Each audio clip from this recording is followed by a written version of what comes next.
Bonjour à tous les traders, j'espère que vous allez bien. Ravi de vous retrouver dans cette nouvelle vidéo pour faire un petit point sur ma semaine, voir un petit peu les décisions que j'ai pu prendre et pouvoir évoquer ça ensemble pour faire avancer les choses ou en tout cas vous permettre aussi de vous reconnaître chez un trader indépendant, en tout cas qui a pour objectif voilà, d'avoir plusieurs comptes financés et puis surtout de faire des retraits. Donc on va parler ensemble de la semaine, des résultats semaine, justement pour voir un petit peu les performances sur le challenge et sur le compte financé, bien évidemment, puisque je suis financé depuis 2 semaines maintenant.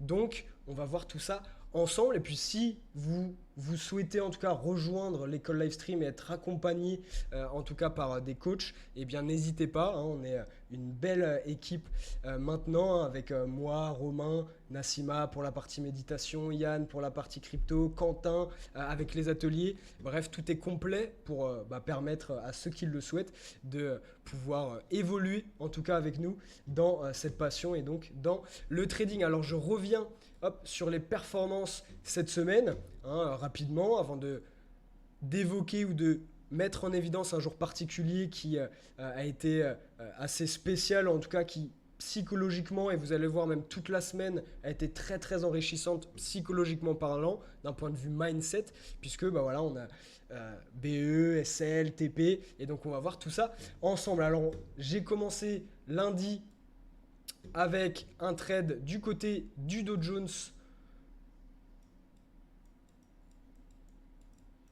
avec un break-even. Donc un break-even, c'est tout simplement le fait que le prix vienne chercher le stop loss, mais le stop loss est positionné au point d'entrée, donc là, pas de perte. Alors après, sur les futurs, on a des frais, donc moins 5, moins 10, suivant justement la taille de position, etc., etc. Mais en tout cas, lundi, break-even sur une cassure d'OPR dans le flux haussier, toute simple, donc break-even, pas de perte, aucun problème, et ça fait partie du trading. La semaine suivante, mardi, pareil. Alors, en termes de cassure d'OPR, enfin en tout cas le trade a été cassure d'OPR. Là, ça a été un SL. Donc je vous rappelle que je prends 0,33% de risque sur le challenge et sur mon financier. Donc ce qui équivaut plus ou moins à 500 dollars de perte. 0,33% des 150 000 dollars. Donc ça peut être plus, ça peut être moins, puisque je vous rappelle que, enfin en tout cas sur Top Step, ça reste les marchés futurs. Donc les contrats sont standards, notamment un contrat sur le Nasdaq, c'est 20 dollars le point. Un contrat sur le Dow Jones, c'est 5 dollars le point. Après, on peut basculer sur les micro Nasdaq, où on est à 2 dollars le point. Micro Dow Jones, 50 centimes de dollars le point. En tout cas, mardi, et je me suis trompé d'ailleurs, ça a été, pardon, je dis des bêtises, mais un take profit, pardon, avec un RR de 2 justement sur ce trade, sur cette cassure d'OPR. Donc on attaque la semaine positivement, un break-even, un ratio de 2 qui permet de commencer la semaine en positif. Et c'est là où ça va être intéressant justement la tournure de la semaine. Et comme quoi, encore une fois, si on veut se pérenniser sur les marchés, il est important de bien appliquer sa stratégie, d'être systématique, justement avec les arguments qu'on a, bien évidemment, mais d'être systématique justement sur cette recherche de performance, tout simplement, sur le moyen long terme. Et c'est ce que je recherche, et c'est ce que recherchent la plupart des personnes, en tout cas, qui souhaitent faire du trading sérieusement. Et là, justement, ça va être plutôt intéressant avec mercredi, en tout cas, la journée de mercredi, dans laquelle j'ai pris un stop loss, ok, donc là, moins 0,33 encore. Enfin, encore une fois, puisque je prends un risque de 0,33, ça c'est important. Là, je vous rappelle les différents trades ou en tout cas les différentes performances des jours de la semaine pour pouvoir finaliser avec le résultat global de cette semaine. Donc mercredi, un SL qui me permet de redescendre un petit peu lors de la semaine. Et là, on va s'attaquer, on va regarder, on va même détailler sur les graphiques justement la journée de jeudi qui est la journée la plus intéressante parce que psychologiquement, vous allez comprendre en tout cas avec justement cette journée de jeudi dans laquelle j'ai pris une réintégration, en tout cas un premier trade sur la réintégration OPR Dow Jones, sur laquelle j'ai pris un stop loss. Donc là, ce qui est intéressant dans ce contexte-là, c'est que le ratio de 2 de mardi s'annule, entre guillemets, hein, avec les deux stop-loss. Je retourne flat sur ma semaine. Donc psychologiquement, ça peut être un petit peu pesant, hein, avec mardi, hop, plus ou moins un objectif semaine fait. Alors, pas en challenge, mais en financé, plutôt intéressant d'au moins aller chercher un ratio de 2, un ratio de 3 chaque semaine. Ça reste un objectif. Mais en soi, malgré ça, j'ai pris la décision de reprendre une réintégration OPR, mais là du côté du Nasdaq, parce que le flux était un petit peu plus clair par rapport au flux haussier qu'on avait, même si on a de quoi échanger là-dessus sans problème, et qui là pour le coup m'a permis de pouvoir clôturer une position à hauteur d'un ratio de 2,5. Donc ça, c'est plutôt intéressant, et ce qui permet de pouvoir clôturer la semaine en gain grâce à cette décision qui, après un stop loss dans la journée, un stop loss le mercredi, on peut se dire bon, j'ai un petit peu peur parce que j'ai pris 2 stop loss et je me reprends un stop loss, ça va pas forcément être évident, mais en soi, regardez et voyez l'importance d'être systématique si vous avez un setup dans votre stratégie bien évidemment, mais en tout cas systématique, money management maîtrisé, ce qui permet encore une fois de clôturer la semaine sur le financé à 960$. Donc à environ 0,70% des 150 000. Et puis ensuite sur le challenge, je suis en challenge numéro 2 du côté de Top Step, où là je suis à 154 360$.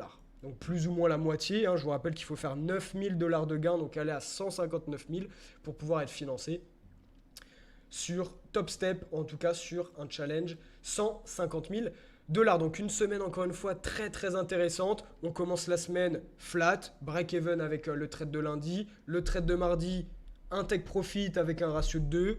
Donc la semaine en positif. Mercredi, un SL, ce qui me permet de redescendre un petit peu. Jeudi, premier trade, je redescends à flat pour le coup sur la semaine, puisque j'ai pris 2 SL d'affilée. Et puis la dernière décision qui a fait la semaine, si je peux me permettre, avec ce ratio de 2,5, qui me permet de clôturer cette semaine à plus 960 sur le financé et 150 360 du côté du challenge. Rappelez-vous, la semaine dernière, j'étais à moins 200, 220 du côté du challenge. Donc ça fait plaisir, ça reste un petit objectif, mais pour moi qui me correspond très très bien.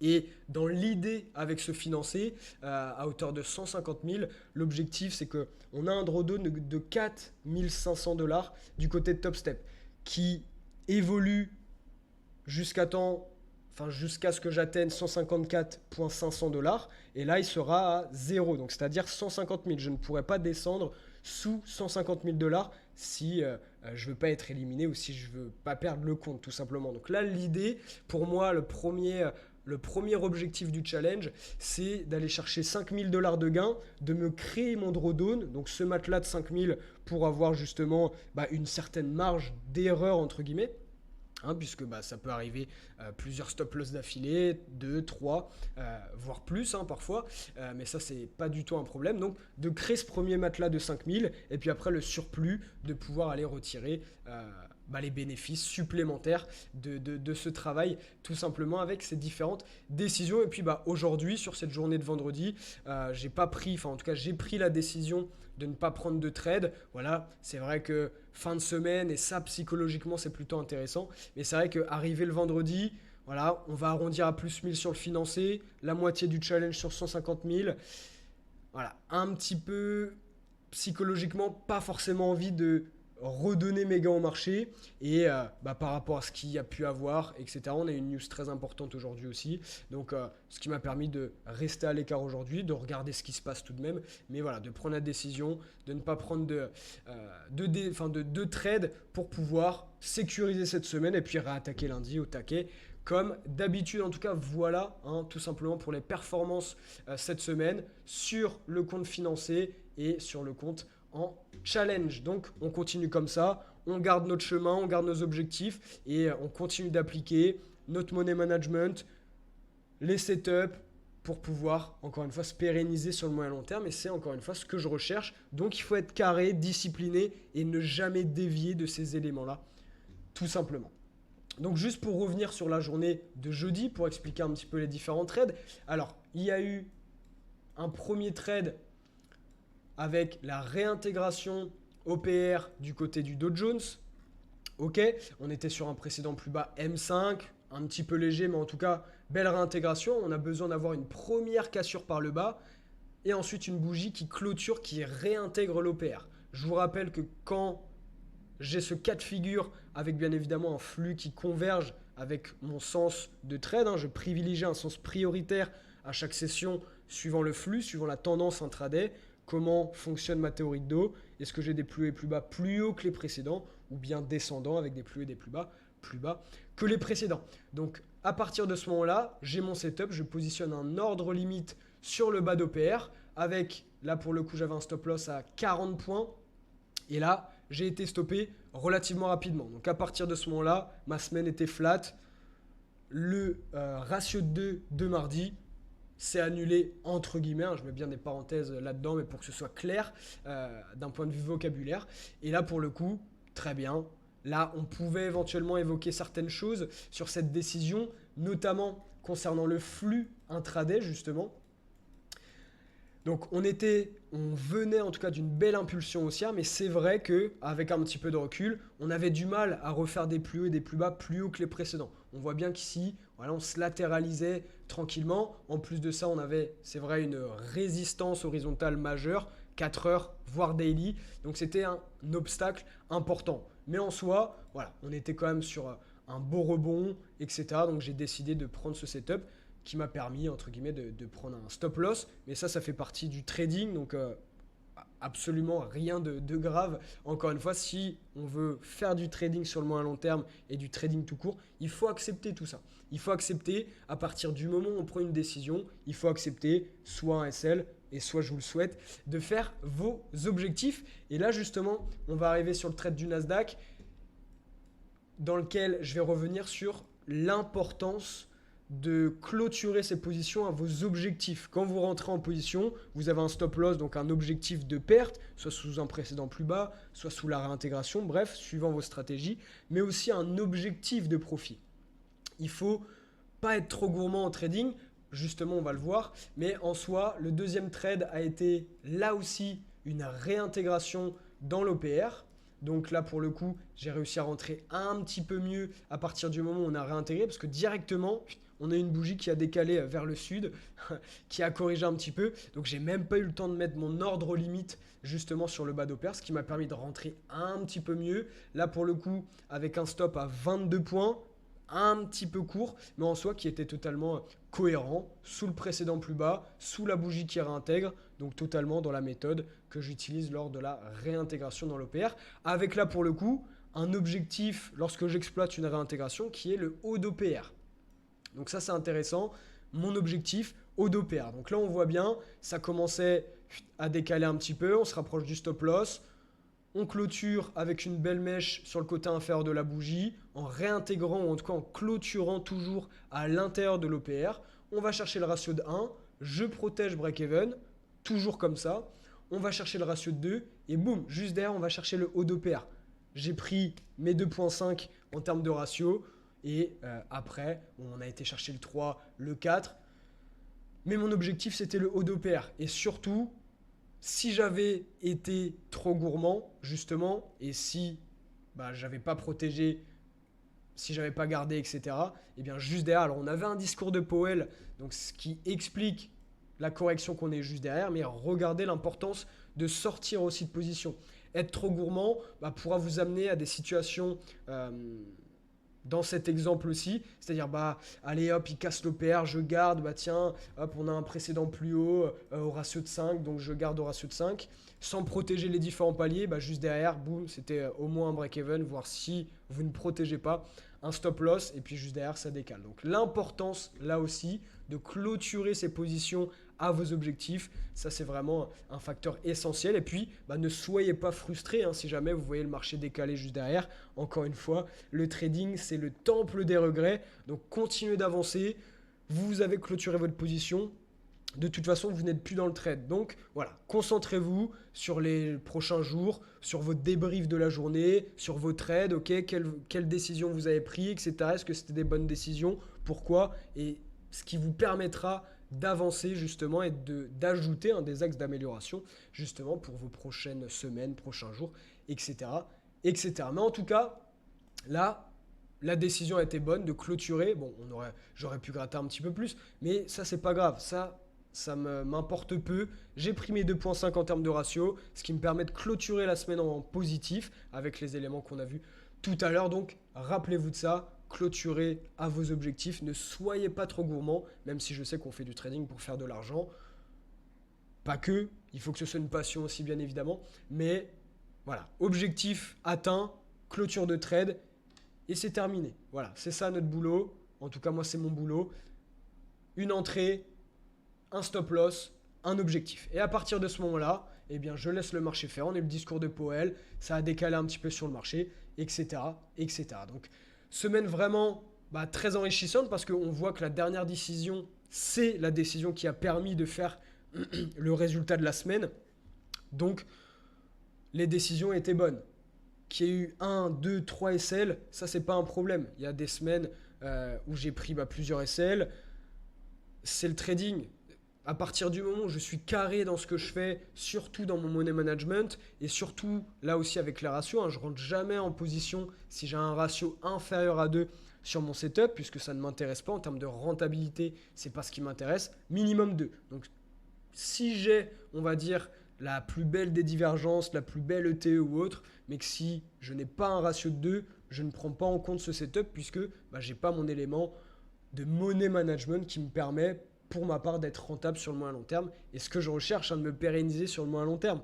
5, 10, 15 ans, voilà, continuer à faire du trading, aller chercher mes objectifs du côté financier, du côté retrait, et puis du côté investissement, action, bref, mes objectifs en trading. Donc, gardez votre route, gardez votre chemin. Les SL, ça fait partie du job. C'est le trading, il faut les accepter. Et encore une fois, si on n'accepte pas les tradings, on va être frustré. Être frustré amènera à des décisions qui ne sont pas cohérentes. Et des décisions qui ne sont pas cohérentes amèneront potentiellement, en tout cas, des mauvaises décisions. Alors, donc, restez cohérent dans ce que vous faites. Appliquez vos stratégies, restez systématique, parce que c'est vrai qu'après un SL mercredi, premier SL le jeudi, j'annule entre guillemets la journée de mardi. Voilà, j'aurais pu me dire, tiens, j'ai un peu peur là, si je me prends un SL, je repars en négatif, etc. Et c'est pas grave. Si je perds le compte financier, le challenge, je recommencerai, c'est pas grave. C'est des challenges, c'est même pas mon argent. Donc l'objectif, c'est d'aller chercher ses objectifs en termes de financement. Et puis voilà, de toute façon, à partir du moment où les propres firmes existeront, et bien voilà, challenge passé, peut-être cramé, on recommence, allez on y va, bim, bim, bim. Et puis on va chercher encore une fois tout ce qu'on recherche en trading. On a tous des objectifs différents, mais en soi, gardons notre chemin, gardons notre route et allons chercher nos objectifs. Donc encore une fois, semaine très enrichissante, beaucoup plus qu'une semaine où on n'a que des take profit, même si financièrement c'est bien évidemment mieux, mais en tout cas d'un point de vue psychologique, mindset, ce genre de semaine, que ce soit pour moi, pour les membres de la communauté LST ou autre, très très enrichissante parce que faut encaisser les stop loss et prendre les décisions juste derrière. Donc ça c'était les différents trades pris cette semaine, ou en tout cas notamment lors de la session de jeudi sur laquelle je voulais revenir, puisque un premier SL, mais juste derrière un TP avec un ratio de 2,5 qui me permet de clôturer la semaine en gain. Donc si vous souhaitez être accompagné avec des coachs, moi, Romain et la team de coachs qui sont présents dans le live stream, n'hésitez pas à nous rejoindre, on sera ravis de vous accueillir. Vous avez notre site internet à votre disposition pour voir ce que l'on propose au sein de l'école LST. Et puis écoutez, c'est tout pour moi, on lâche rien.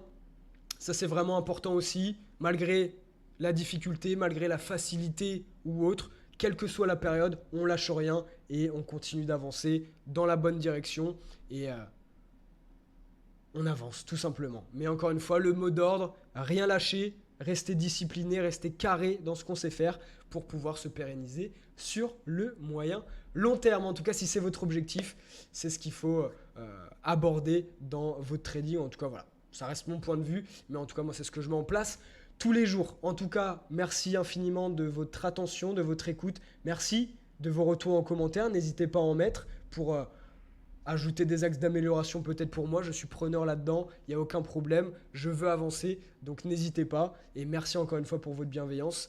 Donc, on lâche rien encore une fois. On continue. Et écoutez, je vous souhaite à tous une très belle fin de journée, un très bon week-end. Prenez du recul, soufflez et revenez lundi en forme pour tout casser sur les marchés. C'est l'objectif de chaque semaine. Merci à tous les traders. Je vous souhaite force, courage et puis honneur bien évidemment. Mais en tout cas voilà, lâchez rien, on est ensemble et je vous dis à la semaine prochaine. Merci à tous pour votre écoute. À plus tard. Bye bye. Merci encore. Ciao.